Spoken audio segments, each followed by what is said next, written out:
Hello and good morning. This is your host, Ghida, and today I'm happy to introduce to you a new blood who is going through a new challenge, a new elections, which are the municipal elections that will take place on the 5th and the 6th of November 2021. And this guy or this person is someone who got introduced to the whole Canadian community, and everybody is wondering, who is Balarama Holness? Everybody wants to know more about him. He's a young man and he's someone who's really ambitious. Everybody's seeking this new blood and they want to know more about him. Balarama, hello, good morning. Good morning. Thank you so much for having me on your show.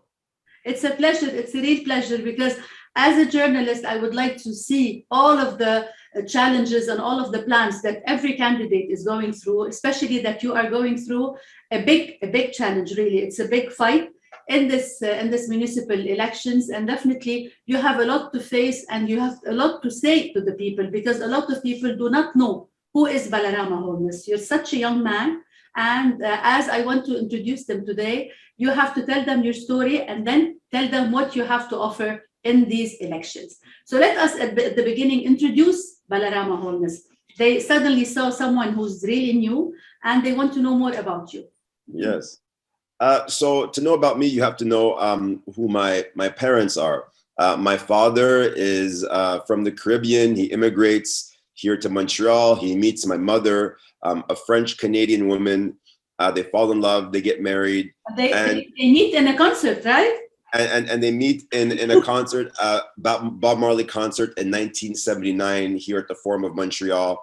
And what's really important to note is that despite the fact they were different, my father being a Black man, my mother a white woman, French and English, all the lines and divisions in society erased, they fall in love, and I am born. So I represent these duality where I am an immigrant, but I also was born here in Montreal. I am French and also English. And I want to build a Montreal where everyone can feel at home. So regardless of where you're from, regardless of your background, of the language you speak, economically, you can thrive. Culturally and socially, you can express yourself.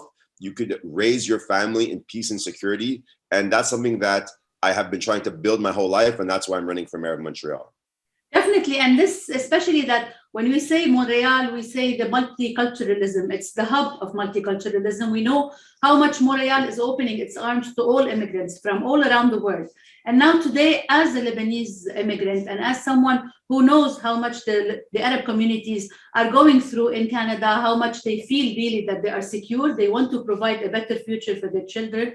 They want to see someone who has a new blood like yourself, someone who is really providing them with new plans and new challenges. But at the beginning as well, I want to introduce them to you as a person, because you don't come from a political background. Yes. So my background, I have a lot of different hats, if you will. So my background is law. I studied at McGill Law. In addition, I was a teacher by trade, did a master's of education, and a big athlete. That's where I get my determination and energy from. I played for the Montreal Alouettes and Winnipeg Blue Bombers. I won a championship. So throughout my whole life, what really defines me is an ability to work extremely hard, to be dedicated, and to be tireless. And that's really what I'm bringing to this political arena, this athletic as well as legal and intellectual aspect, so that you know that I'm going to be working hard for you.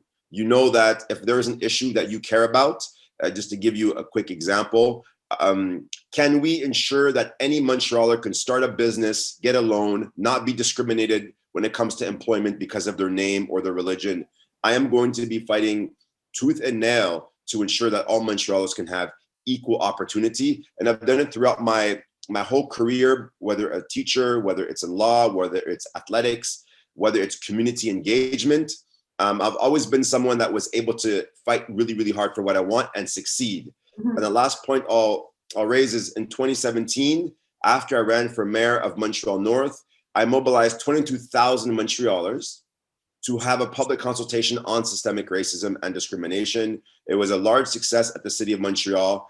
Not a single elected official has done what we have done in regards to inclusion, diversity, from an economic, social, and public security perspective. So we have the track record to show that we can get things done through our hard work and through really using the tools that the city has in order to make things work better. So that's something that we're very proud of and we're committed to do as Mayor of Montreal.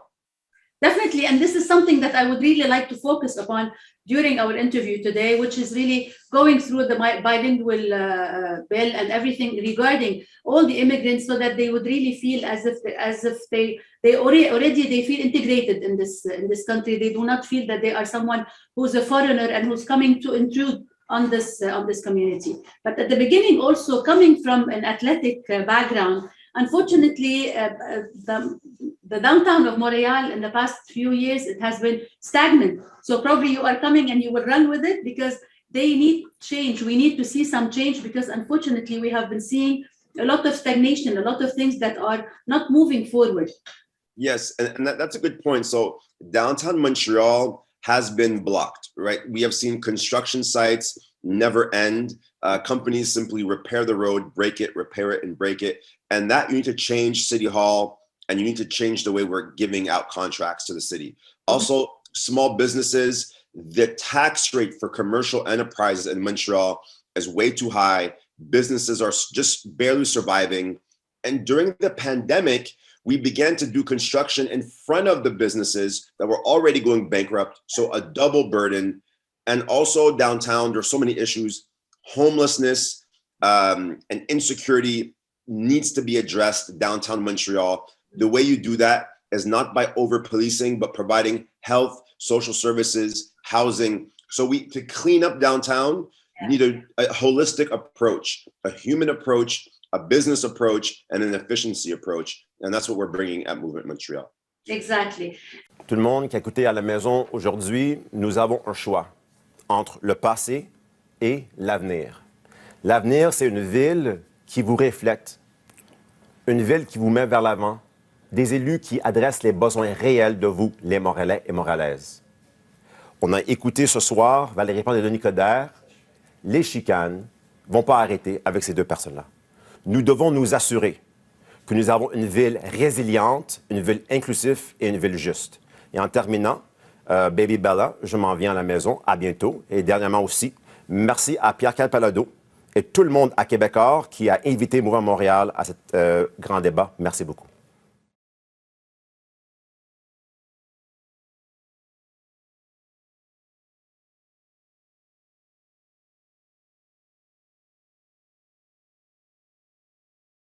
And as you being an immigrant, as we said, and being you're a mixture of two different cultures, as you said, a white mother and a black father. And as an immigrant yourself, everybody who comes to Canada and who is an immigrant will really feel that they need to be immersed in the culture without feeling that they are doing a lot of challenges, and without feeling that they are really someone who is a foreigner or someone who is getting a lot of problems in order to integrate in this community. What would you tell them? What are the real things that you are going to remove as obstacles? Yes, and so one of the big things, and we all know it, is for many people, it's difficult to speak French and they don't have the adequate French levels to be able to get a job. It's very challenging. And what we're saying is very simple.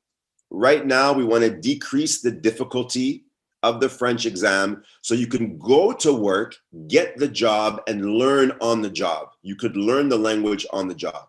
And as such, the best way to integrate someone into society is to give them an employment opportunity for them to get economic prosperity. It allows them to send their children to school, allows them to fill up their fridge with food, allows them to buy a car, etc. The way you exclude someone is you don't give them a job. You give them a very hard exam in French or otherwise, and you exclude them. So what we're saying is that I want to make it easier for people to enter into the workforce. You can learn French on the job. You can start to generate capital. Yeah. And that's the best way we're going to integrate new immigrants or people who don't speak French. But we also are very clear that whether you speak Arabic, whether you speak Farsi, no matter what language you speak, I want you to be able to value that and to be able to express yourself in that regard. So French, we understand, is an important language in Montreal. We have to protect it. We have to uphold it. But that does not take away from the fact that we can still value and respect our own histories, culture, and heritage. And that's a more social and cultural aspect, but it's something that we care a lot about. So that's something that we're committed to do. Getting people equal opportunity, equal employment opportunity, all while keeping your language, your culture, and your history. Exactly, 100%. And speaking of the pandemic as well, in the past 2 years, the pandemic has really gone all over the world, and it has affected all kinds of domains. Everything got affected by the pandemic. And also, when we talk about Canada, and when we talk about Montreal in particular, and downtown Montreal, also it has had very big problems. That have suffered from a lot of problems. Also, when we talk about the bigger issues, which are really the things related to the environment, the things related to the global warming, and whatever else, what can we tell them that what are going to be the plans in order to fight this problem and to be able to have a more stable life, if we want to say. So that's a great point. So because you mentioned the pandemic and also the environment, and what we've seen is that during the pandemic, the epicenter where we had the most deaths were in the low-income neighborhoods. Exactly. So, for example, in Montreal North, there's over 20,000 Arab population, Arab communities in Montreal North alone. And the areas are underfunded. And that was the epicenter of COVID-19. Mm-hmm. And what's also the epicenter of COVID-19, where we're seeing a high death rate, is where we have less green space. Less trees, less parks. Yeah. So what we're seeing is that, so there's a connection between the environment and the pandemic. So we know that to combat heat waves, in 2018, 66 people passed away during the heat wave. And how do you stop heat waves? You need green spaces, you need trees, you need parks. And what we're finding in the city of Montreal are low-income neighborhoods that have high rates of Haitians and Arabs and immigrants don't have access to these green spaces. Yes. So what we're telling people is that to combat climate change, we have to have an equality lens. You need to be able to build green spaces, to build trees, to have green parks, etc., in low-income neighborhoods that could combat heat waves, combat climate change, but also, I want to come back to it, help people integrate into society. Mm-hmm. What does that mean? You have a family, you have children, you want to send them to the park, you go to the park, you meet people, you build a social fabric, you integrate into society, your health improves, your mood and mental health as well improves. And that is for us is very important. So I want people to remember that the pandemic, which hurt people the most in low-income areas, we need to do a better job of urban planning, green spaces. So we fight the climate, but then we're also empowering and enriching our communities. And that for us is very important at Movement Montreal. Exactly, because as you said, also the poor families, they have their houses are already overcrowded. And that's why also this has been a big problem with the distanciation. No physical distancing at all, and this has been creating a higher risk of definitely of getting the virus itself. And if we want to talk about the younger generation, we always feel that the younger generation do not feel that they're connected. You would tell them you want to go vote, they would say, why am I going to vote? I don't feel like voting. What will it change for me? Nothing will happen for me. So the younger generation always feel as if they're aside from the elections. What would you tell the younger generation today? Yeah, that's a great question. And that's why I ran for Mayor of Montreal also, is because, as you mentioned, new blood, new energy, some new ideas. And we have the youngest team out of all of the political parties, but we are also extremely educated and talented team. We have lawyers with their own law firms, 29 years old. We have people who are in AI and tech, and people who are teachers, people from all backgrounds, bringing new energy. Mm-hmm. And for us to win this election, we're going to need the energy of young people. Right. And what we'll tell them is that who reflects you? Which party has proven by their team that they not only reflect you, but they're going to fight for you? Mm-hmm. And for us, one of the key parts of our program, we have $1 billion plan and infrastructure to build sports, leisure, and recreation infrastructure. Right now, why do kids drop out of school? Why are parents worried that their kids are going to go find the wrong group? It's because they don't have after school activities, leisure, sports, recreation infrastructure. So we have an ambitious youth policy and a youth agenda that is centered around education, sports, leisure, and recreation. And that's something that we're very proud of. And all parents, if you had to decide who to vote for, with thinking about the next generation, it would be Mouvement Montreal, because youth and teenagers really are at the core of our platform. Exactly. And that's the basic issues that you are really putting on the table, so as people would get interested in going and voting for your own program as well. And if we want to sum it up also, what would you tell the audience watching us today, for the Canadians and for all the expats or all of the immigrants who came to Canada and who settled down years ago, or even a few years ago? What would you tell them today? Yes, well, my whole life journey is an example of the policies that I'm putting forward. Mm-hmm. Honesty, integrity, working hard, getting quality education, raising a family, and building a community. And that's what we want to do in Montreal. Yes, we are a global, international metropolis with a $200 billion GDP, a huge economic contributor in Canada, but it's also home for many of us. Mm-hmm. So I want to build a home for all Montrealers, a place where you can take your family to the park, you can get a good paying job, your children can get educated, and you could feel at home here in the city. And that's what I want to bring to the table. And a government of 28,000 employees that are working for you, and you're seeing your taxpayer dollars come to fruition, from the small things like the garbage pickup to the snow removal and to the quality of life that you have in Montreal. So a vote for me is a vote for transparency, honesty, efficiency, and a government, most of all, that's going to represent and fight for you. And bilingualism, as we said at the beginning as well. Bien sûr, et nous sommes une ville multiculturelle et multilinguistique. We are a city that is multicultural and yes, multilingual, and this is the basis. But for us, this is natural. For example, a pothole doesn't care if you speak English, French, or Arabic. It simply wants to be covered. So you know we're going to fight culturally and linguistically for you, but fundamentally, you want to be able to call this place home. And we are going to do that by creating an efficient government that's going to solve and tackle the issues that you care about the most, from housing to employment, to culture, to the environment, to the ecological transition. We are going to be working day and night to ensure that you have a government that supports you and that reflects you.